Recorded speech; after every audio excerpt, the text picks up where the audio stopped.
आमतौर पे south Indian section के अंदर अन्ना शेफ़ रखे जाते हैं, तो मैंने कई सारे अन्ना शेफ़ के साथ काम किया है। तो कोई इडली बनाता है रवा, मतलब जो राइस का रवा होता है उसके साथ बनाता है, कोई पोहा डाल देता है, कोई सोडा डालता है, कोई सोडा नहीं डालता है, बहुत सारी रेसिपीज़। लेकिन आज उनमें से एक रेसिपी आपके लिए लेके आया हूँ जो बिल्कुल परफेक्ट मुझे लगी और बहुत ही आसानी से बन जाती है। तो चलिए मिलके बनाते हैं आज राइस वाली इडली। कैसे हुए मेरे स्वाद के मित्रों, मैं शेफ भूपी आपका स्वागत करता हूं अपनी ऑनेस्ट किचन में। इडली का बैटर बनाने के लिए हमने एक कटोरी ले ली है, कोई सी भी कटोरी ले लीजिए, उसके नाप से आपको करना है। तो ये देखिए राइस कौन सा लेना है, ये बहुत ज़्यादा इंपॉर्टेंट होता है कि आपकी इडली कैसे बनने वाली है। तो ये देखिए आजकल मार्केट में इडली राइस के नाम से भी मिलते हैं, आपको मैं पैकेट दिखा देता हूँ एक बार। इडली राइस के नाम से मिलता है। अगर आपके पास में ये नहीं मिलता है तो आप मोगरा राइस का इस्तेमाल कर सकते हैं। और इस राइस को देखिए अच्छी तरह से, एक सफ़ेदी इसके अंदर होगी। तो मैंने एक कटोरी ली है जिसके अंदर चावल मैं 3 कटोरी डालूंगा, 2 कटोरी 3 कटोरी। अब सबसे पहले इसको अच्छी तरह से वॉश करना है। चावल को हल्के हाथों से रगड़ रगड़ के इसको वॉश कीजिए, जिसकी वजह से इसके ऊपर जो स्टार्च की लेयर है वो निकल जाती है। तो यहाँ पे हमने चावलों को 2-3 पानी अच्छी तरह से वॉश कर लिया है। इसके बाद में अब इसको सोक कर लेते हैं। पानी सोकिंग के लिए रूम टेम्परेचर का ही लेना है और इसको लगभग 6 से 8 घंटे के लिए सोक करना है। और ये आ गया हमारा नेचुरल बेकिंग पाउडर। हाँ जी, इससे होता है फर्मेंटेशन। तो इसलिए हमने यहाँ पे लिया है 1 कटोरी उड़द की दाल, मतलब कि 3 भाग हो गया चावल और 1 भाग हो गया उड़द की दाल।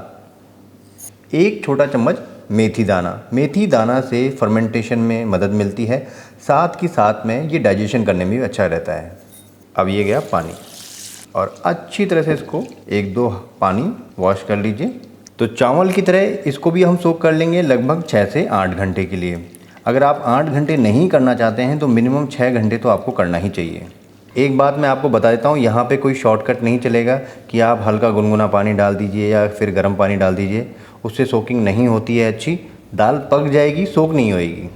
तो यहाँ पे हमारे चावल और दाल दोनों सोक हो चुके हैं और ये देखिए हाथों में इस तरह से लेंगे तो ये आराम से टूट रहा है। जिस पानी के अंदर हमने इसको सोक किया है उस पानी को एक बार फेंक दीजिए और एक बार साफ़ पानी से इसको धो लीजिए।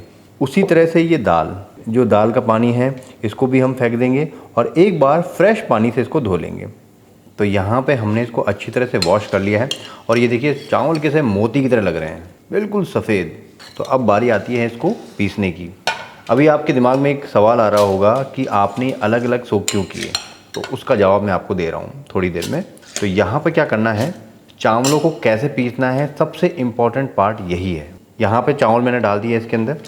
चावलों को पेस्ट नहीं बनाना है, हल्का सा क्रॉसली पीसना है, हल्का सा दरदरा, हल्का सा दानेदार होना चाहिए। तो क्या करना है, इसमें थोड़ा सा पानी डाल दीजिए पहले ही। तो यहाँ पे सारा चावल मैंने एक साथ डाल दिया है। अब डालूंगा पानी। पानी कितना डालना है, पानी आप डालिए इसके अंदर आधा कप से भी कम। एक बात का ध्यान रखना है कि बैटर गीला नहीं होना चाहिए, इसलिए पानी का भी हिसाब बहुत ही इंपॉर्टेंट है इसके अंदर।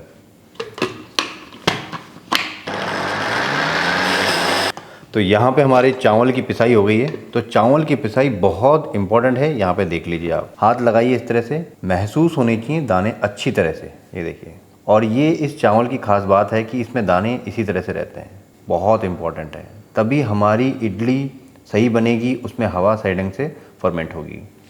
तो चावल के बैटर को एक बड़े से पतीले में खाली कर देते हैं। अब ध्यान इस बात का रखना है कि जो बर्तन है वो बड़ा होना चाहिए, क्योंकि ये फर्मेंट होने के बाद में इसको वापस से थोड़ी जगह तो चाहिए होगी ना। तो सारा बैटर खाली कर लेते हैं। अब ये मिक्सर के इस जार को धोने की अभी कोई ज़रूरत नहीं है, इसी में दाल डाल देते हैं पीसने के लिए।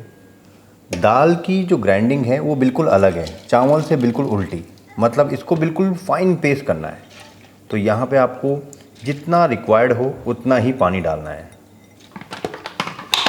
तो मैंने अभी तक पानी नहीं डाला है, पहले थोड़ा सा चलाते हैं उसके बाद पानी डालेंगे।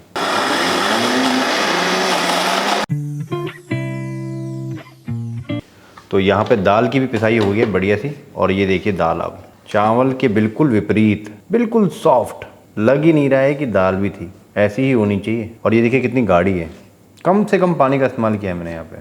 तो जिस बर्तन में हमने चावल का पेस्ट डाला था उसी में हम इसको मिक्स कर देते हैं। अब बारी आती है इसको मिक्स करने की। तो हम हाथों का ही इस्तेमाल करेंगे। हाथों का अगर आप इस्तेमाल करते हैं तो ये फर्मेंटेशन ज़्यादा अच्छी होती है। तो पहले अच्छी तरह से मिक्स कर लीजिए यहाँ पे। गाढ़ा बैटर रहना बहुत ज़रूरी है। अगर पतला रह गया तो ये फर्मेंटेशन नहीं होगी सही ढंग से, इस बात का ध्यान रखना। तो लगभग 1 से 1.5 मिनट इसको फेंटना है। मैंने इसको कवर कर दिया है। अच्छी तरह से कवर करना बहुत ज़रूरी है इसका। ज़रूरी नहीं है आपको क्लीन रैप से करना हो, आप चाहें तो इसको किसी भी प्लेट से या ढक्कन से इसको कवर कर सकते हैं। सर्दियों में इसको रखना है लगभग 10 घंटे, आराम से 10 से 12 घंटे में फर्मेंटेशन होगा। गर्मियों में ये जल्दी हो जाएगा, लगभग 6 से 8 घंटे के बीच में। इसको ऐसी जगह पे रखें जहाँ अच्छी गर्माहट हो। तो चलिए इसको फर्मेंटेशन के लिए रख देते हैं। और एक इम्पॉर्टेंट बात, इसके अंदर मैंने नमक का इस्तेमाल अभी नहीं किया है, नमक हम बाद में मिलाएंगे, क्योंकि अगर नमक हम यहाँ पे मिलाएंगे तो फर्मेंटेशन को नमक रोकता है। तो ये लीजिए, यहाँ पे लगभग 8 घंटे हो चुके हैं और इसको खोल के देख लेते हैं कि फर्मेंटेशन हुआ है या नहीं हुआ है। फर्मेंटेशन बहुत अच्छा हो गया है। आप अच्छी तरह देख सकते हैं कि हमारा पहले बैटर कहाँ पे था और अब कहाँ हो गया है। लगभग डबल से भी ज़्यादा हो गया है ये, तो ये परफेक्ट हो गया है। अब टाइमिंग के बारे में फिर से बता देता हूँ।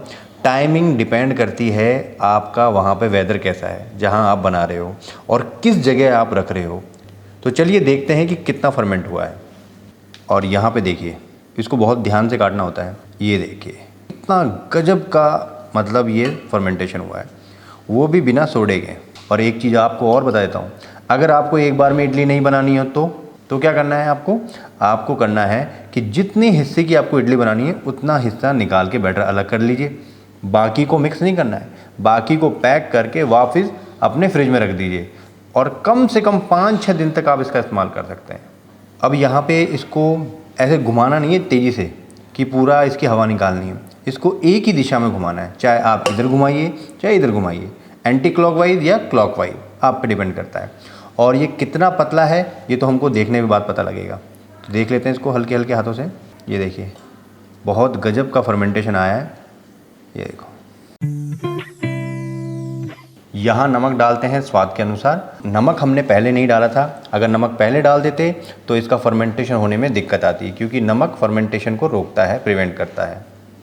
अब बात आती है कि इसके अंदर बेकिंग सोडा या इनो मिलाना चाहिए या नहीं मिलाना चाहिए। तो देखिए ये काफ़ी कुछ डिपेंड करता है इस बैटर के फर्मेंटेशन होने पे। अगर फर्मेंटेशन बहुत अच्छा हुआ है तो इसमें सोडा मिलाने की कोई ज़रूरत नहीं है। लेकिन कई बार क्या होता है, होटल्स में बाहर बनाते हैं इडली, वहाँ पे थोड़ा सा मीठा सोडा डाल देते हैं। एक जो डर होता है कि इडली सही ढंग से बनेगी या नहीं बनेगी, उस वजह से हल्का सा वो मीठा सोडा टच कर देते हैं, वो अपने डर को बचाने के लिए कि इडली ख़राब ना हो। बाकी आप बैटर के फर्मेंटेशन को देख लीजिए कैसा बना है, वो काफ़ी कुछ डिपेंड करता है कि सोडा डालना है या नहीं डालना है। तो यहाँ पे सोडा डालने की कोई ज़रूरत नहीं है। और अब इसमें पानी मिलाना है या नहीं मिलाना है वो भी देख लीजिए। अब मैं इसको पोर करूँगा, ये देखिए आसानी से पोर हो रहा है। तो यहाँ पर पानी मिलाने की कोई ज़रूरत नहीं है। यहाँ पे इडली की ट्रे लिए है, इसको हल्का सा ग्रीस कर लेते हैं। ऑयल से कर सकते हैं या फिर आप घी से कर सकते हैं। घी लगाइए, बहुत अच्छी खुशबू आती है। तो हम हल्का हल्का सा घी लगा रहे हैं, ज़्यादा लगाने की ज़रूरत नहीं है। और इडली के बैटर को इस तरह से पोर करना है कि थोड़ी सी जगह बाकी रहे उसमें, जैसे कि फूलने के बाद में उसको थोड़ी सी जगह मिलनी चाहिए ना। इडली का बैटर कितना पतला और कितना गाढ़ा होना चाहिए इस बात से पता लगता है। ये देखिए, अगर आपका बैटर पतला होगा तो इस तरह से सलवटें नहीं पड़ेंगी जिस तरह से इसमें पड़ रही हैं।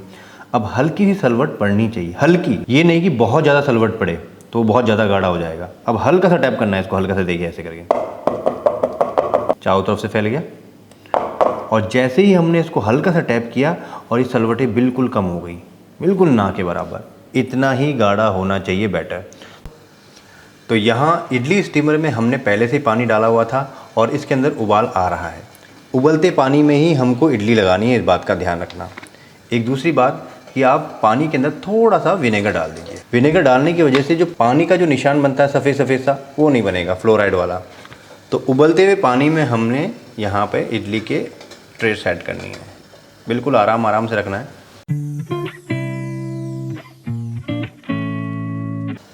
अब इसको कवर कर दीजिए और लगभग 15 मिनट के लिए। अब बहुत ज़्यादा भी अगर आप इसको पका देंगे तो इडली हार्ड हो जाती है और कम पकाएंगे तो कच्ची रह जाएगी। तो मिनिमम 15 मिनट के लिए इसको रखिए। पहले 5 मिनट इसको हाई हीट पे और 10 मिनट इसको मीडियम टू लो हीट पे रखिए। तो यहाँ पे लगभग 15 से 20 मिनट हो चुके हैं। तो अब मैं गैस की फ्लेम को बंद कर देता हूँ और देख लेते हैं कैसी हुई है। और ये देखो, वाव, इसको कहते हैं ना परफेक्ट इडली, पूरी ऊपर तक फूली है, ये देखो आप, और बिल्कुल सफ़ेद, इसको कहते हैं परफेक्ट इडली। अब इसको निकालते हैं और देखते हैं कि कितनी सॉफ्ट बनी है। और एक बात का ध्यान रखें कि जैसे ही हमारी इडली हुई, हमने इसको तुरंत निकाल लिया। स्टीमर में नहीं रखना है इसको, स्टीमर में रखेंगे तो ये और कुक होएंगी, और कुक होएंगी तो ये हार्ड होएंगी। अब ये कैसे निकालना है, आप चम्मच ले सकते हैं, इस तरह से हल्का सा दबाइए और बिल्कुल आराम से निकलेगा, ये देखो मक्खन की तरह। और ये बिल्कुल साफ़, आपको तोड़ के दिखाता हूँ। और ये देखो आप कितनी सॉफ्ट बनी है, ये तो हद ही हो गई सॉफ्ट बनने की है। और मैंने आपको कहा था ना कि चावल के दाने हल्के से दरदरे होने चाहिए। वो क्यों होने चाहिए, क्योंकि देखिए चावल के दाने दरदरे होंगे तभी तो एयर को जगह मिलेगी निकलने की। भाई हमारी वाली इडली को ज़रूरी नहीं है कि चम्मच से ही निकालें, हाथ से भी हल्का सा ऐसे दबाएंगे, ये निकल जाएगी, ये देखो। और बिल्कुल सॉफ्ट इडली यहाँ पे रेडी हो चुकी है। और देखिए वाइटनेस इसकी कितनी बढ़िया है। और ये जो वाइटनेस है इसकी सफ़ेदी चावलों पे डिपेंड करती है कि चावल आपके कैसे हैं। ये रहा गर्मा गर्म सांभर और उसके साथ में गर्मा गर्म फ्लफ़ी इडली। और सांभर की रेसिपी मेरे चैनल पे है, लिंक आपको डिस्क्रिप्शन बॉक्स में मिल जाएगा। तो कैसी लगी आपको आज की रेसिपी जरूर बताएं, अच्छी लगी तो लाइक करें और मुझे सपोर्ट करने के लिए मेरे चैनल को जरूर सब्सक्राइब करें। तो फिर मिलते हैं नई रेसिपी के साथ में। जय हिंद दोस्तों।